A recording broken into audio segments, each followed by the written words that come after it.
बच्चों, आज हम हमारी दरसी किताब से एक बड़ा ही मज़ेदार और बहुत ही अहम सबक पढ़ने जा रहे हैं। अजीज़ बच्चों, हम और आप हमारी रोज़मर्रा ज़िंदगी में बहुत से ऐसे काम करते हैं कि एक दूसरे का तक़ाबुल करते हैं।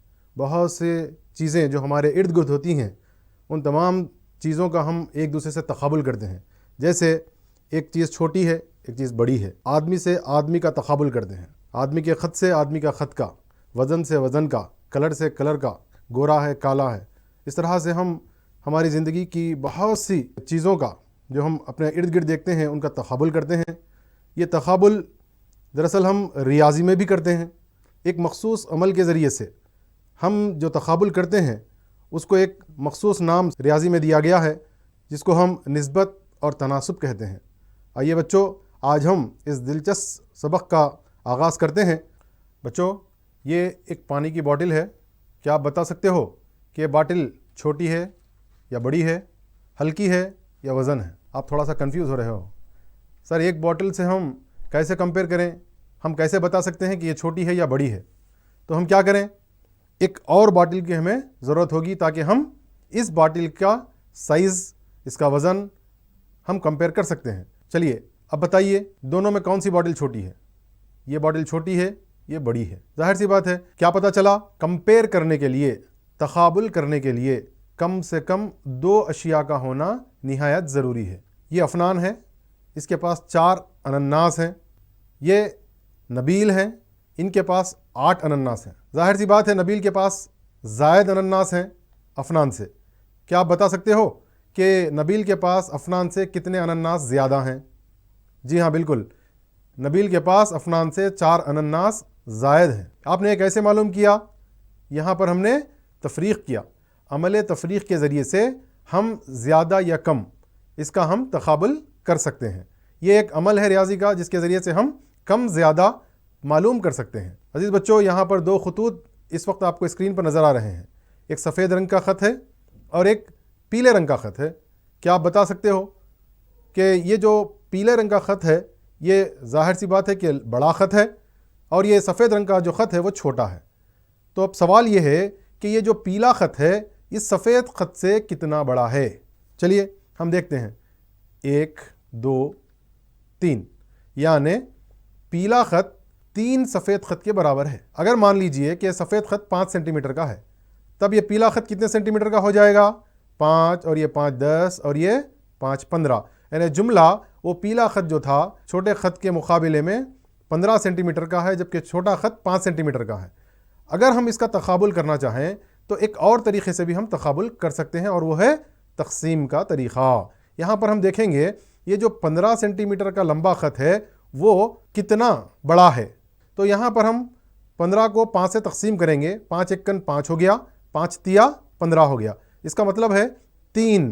ये लंबा ख़त जो है वो छोटे ख़त से 3 गुना ज़्यादा है, यानी 3 गुना बड़ा है। बड़ा ख़त छोटे ख़त का 3 गुना है। ये भी एक तरीक़ा है 2 अशिया के दरमियान तक़ाबुल करने का, तक़सीम का तरीक़ा। बच्चों, ये गोभी है, ये तो हम तरकारी में इस्तेमाल करते हैं। ये तो गालिबन सभी रोज़मर्रा इस्तेमाल ही करते हैं। टमाटर है। आप गौर कीजिए, आपने क्या मुशाहदा किया? गोभी का वज़न 4 टमाटर के वज़न के बराबर है। ये हमने वज़न का तक़ाबुल किया। अजीज़ बच्चों, यहाँ पर एक कार है, इसकी कीमत यहाँ पर 2,50,000 रुपये है। ये एक मोटरसाइकिल है, इसकी कीमत 50,000 रुपये है।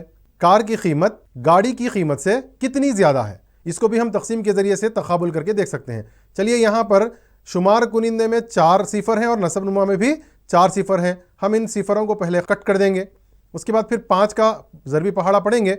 चूँकि ऊपर 25 है और नीचे 5 है, 5 एकन 5 हुआ और ये 5 पंजे 25। इस तरह हमको 5/1 हासिल हुआ। क्या मतलब हुआ? नीचे मोटरसाइकिल का रेट हमने लिखा और ऊपर हमने कार की कीमत लिखी। तो इसका मतलब ये हुआ, कार की कीमत मोटरसाइकिल की कीमत का 5 गुना है। आप और कीजिए, एक मोटरसाइकिल, दूसरी, तीसरी, चौथी और ये 5वीं। जुमला 5 मोटरसाइकिलों की कीमत को अगर हम जमा करते हैं तो 2,50,000 रुपये होंगे, जबकि 2,50,000 रुपये एक कार की कीमत है। इससे पता ये चला 5 मोटरसाइकिलों की कीमत के बराबर एक कार की कीमत है। अजीज़ बच्चों, आपने इन स्लाइड्स में देखा होगा, हमने ख़त का तूल लिया छोटे ख़त के तूल से बड़े ख़त के तूल का तक़ाबुल किया, गोभी के वज़न से टमाटर के वज़न का तक़ाबुल किया, कार की कीमत से मोटरसाइकिल की कीमत का तक़ाबुल किया। हमने एक जैसी मकदारों का तक़ाबुल किया है। हमने ऐसा नहीं किया कि ख़त के तूल से टमाटर के वज़न का तक़ाबुल, या फिर कार की कीमत से ख़त के तूल का तक़ाबुल, पानी के बाटिल की जो लंबाई है उसके ज़रिए से हमने मोटरसाइकिल की कीमत का तक़ाबुल नहीं किया। हमने जब भी तक़ाबुल किया एक जैसी मकदारों का तक़ाबुल किया। तो एक जैसी जो मकदारें होती हैं उनको हम जिन्स मकदारें कहते हैं। हम जिन्स मकदारें वो मकदारें हैं जो एकसा इकाई में ज़ाहिर की जाती हैं, उनको हम जिन्स मकदारें कहते हैं। निस्बत, रेशियो किसे कहते हैं? फिर दो हम जिन्स मकदारों का तक़ाबुल निस्बत कहलाता है। निस्बत को हम इस अलामत से, यहाँ पर जो ऊपर एक नुक्ता और नीचे एक नुक्ता कोलन की जो अलामत है, इससे हम निस्बत को ज़ाहिर करते हैं। मान लीजिए कि दो मकदारें हैं ए और बी, इनके दरमियान अगर निस्बत है तो हम इसको ए निस्बत बी इस तरह से लिखते हैं और इसको ए निस्बत बी पढ़ते हैं। इन दोनों मकदारों में पहली मकदार ए है और दूसरी मकदार बी है। पहली मकदार को हम मुक़द्दम एंटीसीडेंट कहते हैं, जबकि दूसरी मकदार बी को हम कॉन्सिक्वेंट कहते हैं। हमने अभी थोड़ी देर पहले बाटिल के तूल से बाटिल के तूल का मुकाबला किया, ख़त के तूल से ख़त के तूल का मुकाबला किया, गोभी के वज़न से टमाटर के वज़न का मुकाबला किया। इसी तरह से हम माए के हजम के साथ तक़ाबुल करेंगे। इसी तरह हम वक्त का तक़ाबुल वक्त के साथ करेंगे, रुपये का तक़ाबुल रुपये के साथ, रफ्तार का तक़ाबुल रफ्तार के साथ करेंगे। जैसे मिसाल के तौर पर यहाँ पर देख लीजिए, एक दूध का गिलास है जिसकी मकदार 300 मिलीलीटर है और ये पानी का गिलास है, इसमें 200 मिलीलीटर पानी है, और ये तेल की बोतल है, ये 500 मिलीलीटर है। अब हम क्या करेंगे, दूध और पानी के दरमियान निस्बत देखेंगे। दूध और पानी के दरमियान निस्बत 300 निस्बत 200 है, यानी दूध की मकदार 300 मिलीलीटर है जबकि पानी की मकदार 200 मिलीलीटर है। उसी तरह से पानी और तेल की मकदार में निस्बत 200 निस्बत 500 होगी। रुपये से रुपये का तक़ाबुल करेंगे। 10 रुपये का नोट है, 100 रुपये का नोट है, 100 रुपये और 10 रुपये में निस्बत 100 निस्बत 10 होगी। ए निस्बत बी जो दो मकदारें हैं, इस निस्बत को हम ए बटा बी भी लिख सकते हैं। चुनाचे दो मकदारों का तक़सीम के ज़रिए तक़ाबुल निस्बत कहलाता है। हम दो मकदारों को तक़सीम के ज़रिए तक़ाबुल करते हैं। चलिए कोशिश कीजिए, में से एक सवाल हम करेंगे। ये 2 सेब हैं एक बास्केट में, और बास्केट है जिसमें जुमला 6 सेब हैं। इस मिसाल का नीचे सवाल दिया गया है एक जदवल में। इस सवाल का आप मुशाहिदा कीजिए और इसके तहत खाना पूरी भी हमको करनी है। जो पहला सवाल है हमारा, उस तरफ हम नज़र डालते हैं। पहली बास्केट में 2 सेब आपने देखा है, दूसरी बास्केट में जुमला 6 सेब थे। अब हमको क्या करना है, पहली बास्केट से दूसरी बास्केट के सेबों का तक़ाबुल करना है। आप बता सकते हैं कि 2 सेब जो पहली बास्केट में हैं वो 6 सेबों के मुकाबले में कितने हैं। तो हम क्या करेंगे, दोनों के दरमियान तक़सीम का अमल करके देखेंगे। ऊपर 2 सेब लिखे हमने, नीचे 6 सेब लिखे हैं। इसको हम तक़सीम कर सकते हैं। 2 एकन 2, 2 तिया 6, ये हासिल हुआ हमको 1/3। यानी पहली बास्केट में मौजूद सेब दूसरी बास्केट में मौजूद सेब का 1/3 हैं, और इसकी निस्बत हम 1:3 लिख सकते हैं। और अगर इस बयान को उल्टा करें, यानी दूसरी बास्केट का तक़ाबुल पहली बास्केट से अगर हम करें, तब क्या होगा, दूसरी बास्केट में 6 सेब हैं, तो लिहाजा वो 6 सेब पहली बास्केट के मुकाबले में 3 गुना हो गए। यानी 6 सेब के 3 हिस्से कर दें, यानी हर हिस्से में 2-2 सेब आएंगे। पहली बास्केट के मुकाबले में 3 गुना सेब हैं, और इसकी निस्बत ये होगी 3 निस्बत 1। चलिए अब दूसरा सवाल हमारे सामने क्या है, 500 ग्राम तांबा और 1000 ग्राम लोहे का तक़ाबुल कीजिए। 500 ग्राम को 1000 से आप तक़सीम कर लीजिए। शुमार कुनिंदे में 2 सिफ़र हैं और नसबनुमा के 3 सिफ़रों में से 2 सिफ़र हम काट देंगे, बचा 5 एकन 5 और ये 5 दूनी 10। ये हुआ है जवाब 1/2। यानी तांबा लोहे के मुकाबले में आधा है। तांबे का वज़न लोहे के वज़न का निस्फ है। इसको हम 1:2 लिख सकते हैं। अगर इसी मिसाल को, इसी सवाल को अगर हम लोहे का वज़न तांबे के साथ अगर हम तक़ाबुल करके देखें, तब क्या होगा, एक कसर बदल जाएगी। नसबनुमा शुमार कुनिंदा हो जाएगा और शुमार कुनिंदा नसबनुमा हो जाएगा। 1000/500 होगा, तब उसकी कदर क्या होगी, 2/1 होगी, और ये 2 निस्बत 1 होगा। चलिए हम तीसरा सवाल देखते हैं। एक टी शर्ट की कीमत 200 रुपये है, जबकि कोट की कीमत 1000 रुपये दी गई है। टी शर्ट और कोट के दरमियान हम तक़ाबुल करेंगे, तो टी शर्ट की कीमत बटा कोट की कीमत, 2 सिफ़र 2 सिफ़र कट हो गए, 2 एकन 2 और ये 2 पंजे 10 हो गया, लिहाजा 1/5। यानी एक टी शर्ट की कीमत कोट की कीमत का 5वां हिस्सा है। यूं समझ लीजिए कि कोट की कीमत में हम 5 टी शर्ट्स खरीद सकते हैं। तो हम इसको टी शर्ट की कीमत कोट की कीमत का 5वां हिस्सा लिखेंगे और इन दोनों के दरमियान में निस्बत 1:5 है। कोट की कीमत का टी शर्ट की कीमत के साथ तकाबुल करेंगे तब हम क्या लिखेंगे? कोट की कीमत टी शर्ट की कीमत का 5 गुना है। इसको हम 5:1 लिखेंगे। राशिद के पास 16 लाल गोलियां हैं और 4 नीली गोलियां हैं। तब राशिद के पास मौजूद लाल और नीले गोलियों के दरमियान निस्बत मालूम कीजिए। यानी गोलियों के दरमियान हमको निस्बत मालूम करना है। लाल गोलियां कितनी हैं?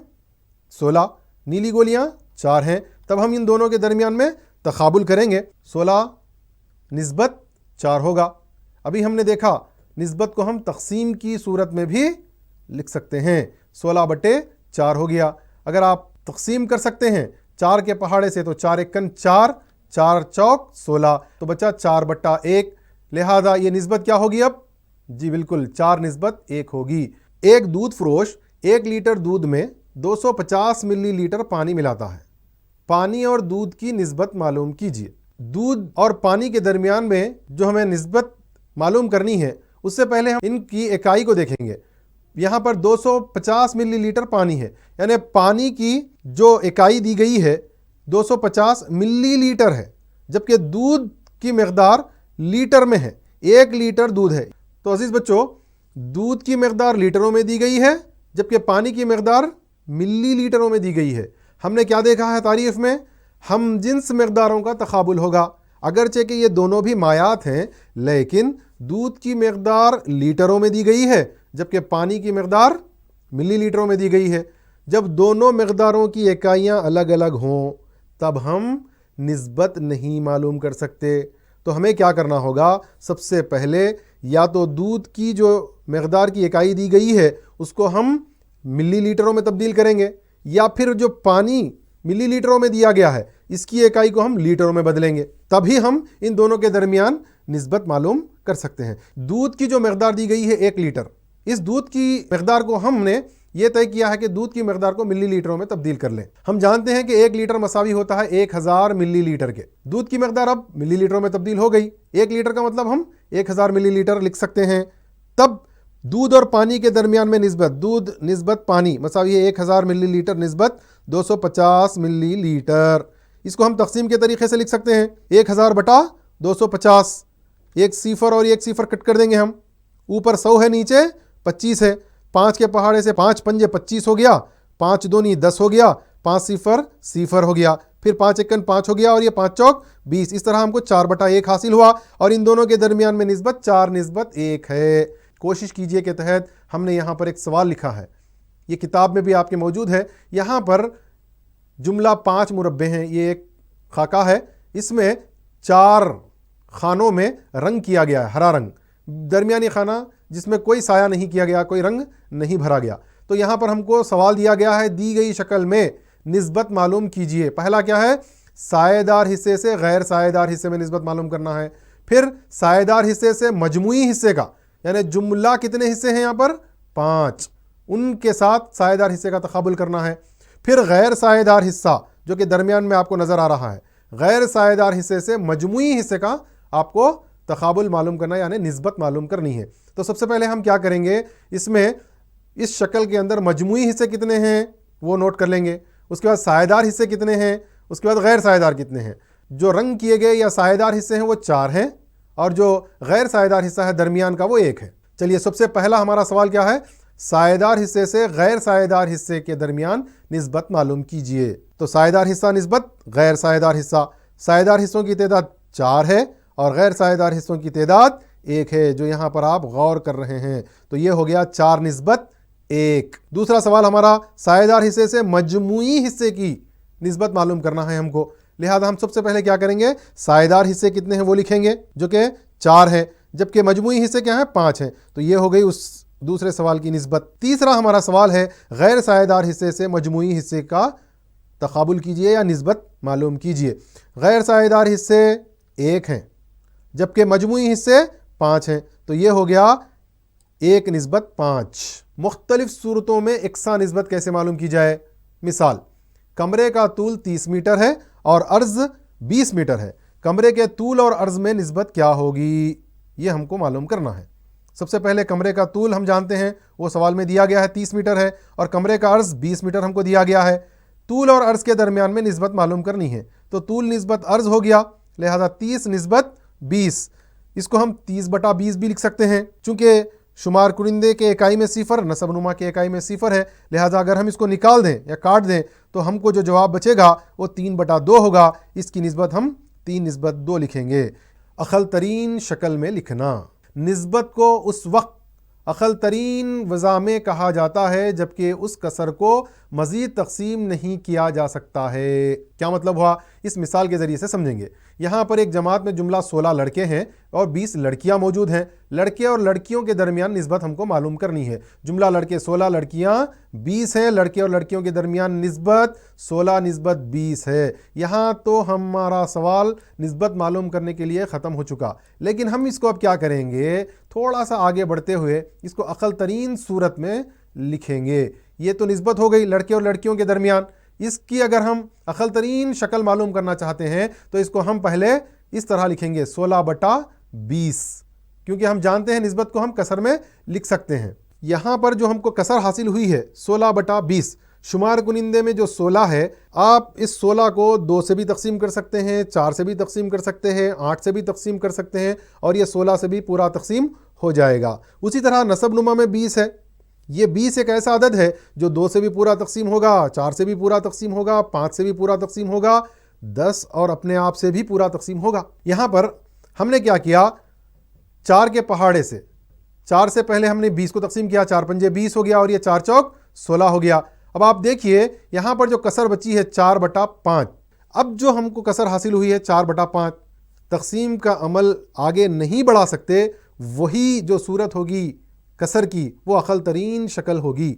4/5 जो हमको हासिल हुई है वो 16/20 की या 16/20 की अक़ल तरीन शक्ल है, उसको हम 4/5 में लिखेंगे। चलिए यहाँ पर 1,16,000 रुपये एक मकदार है दी गई, इसको हम मतलूबा निस्बत में तकसीम करेंगे। किस निस्बत में तकसीम करना है हमको, यहाँ पर 3/5 में तकसीम करना है। हमको जो रकम दी गई है वो जुमला 1,60,000 रुपये है, इसको हमें 3/5 में तकसीम करना है। इसके लिए हमने एक मिसाल ली है। यहाँ पर अकबर और अहमद ये 2 दोस्त हैं।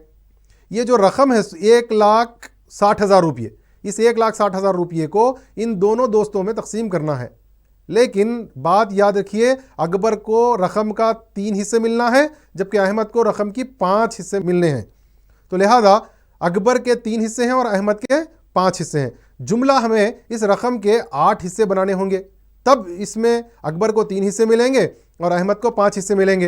यानी निस्बतों को जमा कर लीजिए आप, निस्बतों का मजमुआ 8 हो जाएगा। तब हम क्या करेंगे, अकबर के हिस्से की रकम मालूम करेंगे। देखिए जब जुमला 8 हिस्से बनेंगे उसमें से 3 हिस्से अकबर के होंगे। यहाँ पर देखिए 8 के पहाड़े से हमने तकसीम किया, 8 × 8, 8 × 2 = 16, 8 0 0, 8 0 0। इस तरह से ये पूरा 1,60,000 रुपये 8 से तकसीम होकर 20,000 रुपये हमको हासिल हुआ है। 3 × 20,000 ये हो गया है 60,000 रुपये अकबर के हिस्से की रकम। जुमला 1,60,000 रुपये थे, उसमें से 60,000 रुपये अगर अकबर को चले जाएँ तो बकिया जो माबाकी रकम है 1,00,000 रुपये वो हो जाएगी अहमद की। लेकिन उसको भी हम इसी तरह से हल करने की कोशिश करेंगे। अहमद के हिस्से 5 हैं, जुमला 8 में से 5 हिस्से अहमद के हैं। 1,60,000 से फिर वही तकसीम का अमल दोहराया जाएगा। 5 × 20,000 1,00,000 रुपये ये अहमद के हिस्से की रकम हमको हासिल होगी। एक सुनार सोना और तांबे को 7/2 की मकदार में मिलाकर जेवरात तैयार करता है।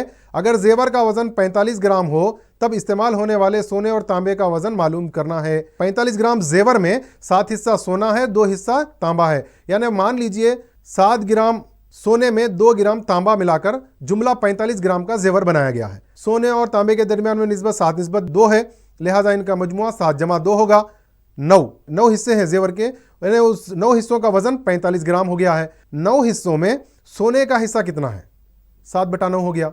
तब सोने का वजन कितना होगा, 7/9 ज़रब 45 ग्राम, चूंकि कुल वजन जेवर का 45 ग्राम है। ये 3 × 9 = 3 × 15 हो गया। फिर 5 3 × 3 = 3 × 5 = 15 हो गया। सोने का हिस्सा 35 ग्राम हो गया है। इसी तरह तांबे का वजन भी हम 2/9 से ज़रब देकर 45 ग्राम को मालूम कर लेंगे। ये हो जाएगा 2 पंजे 10 ग्राम। यहाँ पर देखिए एक मोबाइल है, इस मोबाइल की लंबाई यानी इसका तूल 5 इंच है मान लीजिए ऐसा, और इसकी चौड़ाई 3 इंच है, और इन दोनों के दरमियान लंबाई और चौड़ाई के दरमियान 5:3 की निस्बत है। एक और मोबाइल है जो इससे किसी कदर बड़ा है, इसका तूल 10 इंच है और इसकी चौड़ाई 6 इंच है, तब इन दोनों के दरमियान में 10:6 की निस्बत है। इस निस्बत को अगर हम अक़ल तरीन सूरत में तब्दील कर लें तब हम सबसे पहले इसको तकसीम की सूरत में लिखेंगे। 10/6, 2 तिया 6 हो गया और ये 2 पंजे 10 हो गया, लिहाजा 5/3 ये हासिल हुआ और इसकी निस्बत 5:3 ये अक़ल तरीन सूरत में हमने इसको लिखा है। अजीज़ बच्चों, आप गौर कीजिए, जो छोटा मोबाइल है उसके लंबाई और चौड़ाई में जो निस्बत हमको यहाँ पर दिख रही है, बड़े मोबाइल के तूल और अर्ज़ में इसके लंबाई और चौड़ाई में भी वही निस्बत 5:3 है। बज़ाहिर दोनों की लंबाइयाँ और चौड़ाइयाँ अलग अलग हैं आदात के लिहाज से, लेकिन दोनों की निस्बतें आपस में मसावी हैं। जब कभी दोनों निस्बतें आपस में मसावी हों, जिस तरह से यहाँ पर दोनों मोबाइल की लंबाई और चौड़ाइयों की निस्बतें मसावी हैं, हम कहते हैं कि ये दोनों निस्बतें आपस में तनासुब में हैं। निस्बत को उस वक्त तनासुब में कहा जाता है जबकि वो मसावी हों। तनासुब के लिए हम इस अलामत का 4 नुक़ात का इस्तेमाल करते हैं। अगर 4 अरकान A, B, C और D इनके दरमियान अगर तनासुब है तब हम A=B मसावी है C=D लिखते हैं। हम किस तरह पढ़ेंगे? A=B तनासुब में है, C=D पढ़ा जाएगा और इसको इस तरह से लिखा जाएगा, A=B तनासुब में है C=D के। और इन 4 मकदारों A, B, C और D को बितरतीब पहला, दूसरा, तीसरा और चौथा रुकन कहेंगे, जबकि पहले और चौथे रुकन को यानी A और D को तरफ़ैन एक्सट्रीम्स कहते हैं, जबकि दूसरे और तीसरे रुकन को वस्ताइन मीन्स कहते हैं। B और C को A=B तनासुब में है, C=D को हम A=B मसावी है C=D भी लिख सकते हैं। तब हम इसको ज़ैल की तरह A/B मसावी है C/D भी लिखेंगे। अब ज़रेब चलीपाई का अमल अगर आप करके देखिए तो इधर A से D को ज़रब दिया जाएगा और B से C को ज़रब दिया जाएगा, तब ये दोनों आपस में AD मसावी है BC होंगे। A और D का मतलब है तरफ़ैन, B और C का मतलब है वस्ताइन। तरफ़ैन का हासिल ज़रब दरमियान में मसावी की अलामत है। इससे ये पता चल रहा कि तरफ़ैन का हासिल ज़रब मसावी होता है वस्ताइन के हासिल ज़रब के। A=B मसावी है C=D के। A और D को हम तरफ़ैन कहते हैं, B और C को हम वस्ताइन कहते हैं। चलिए एक मिसाल देखते हैं। रहमान 12 रुपये और राशिद 18 रुपये लगाकर 20 पेंसिल ख़रीदते हैं, तब बताओ कि दोनों में हर एक को कितने पेंसिल मिलेंगे। रहमान ने 12 रुपये लगाए, राशिद ने 18 रुपये लगाए। दोनों ने जो रकम लगाई है उनकी निस्बत हम लिखेंगे पहले। अब इन निस्बतों को हम अक़ल तरीन सूरत में तब्दील कर लेंगे। 12/18 को हम 6×18 6×2 12, यानी इन दोनों की लगाई गई रकम में निस्बत 2:3 है।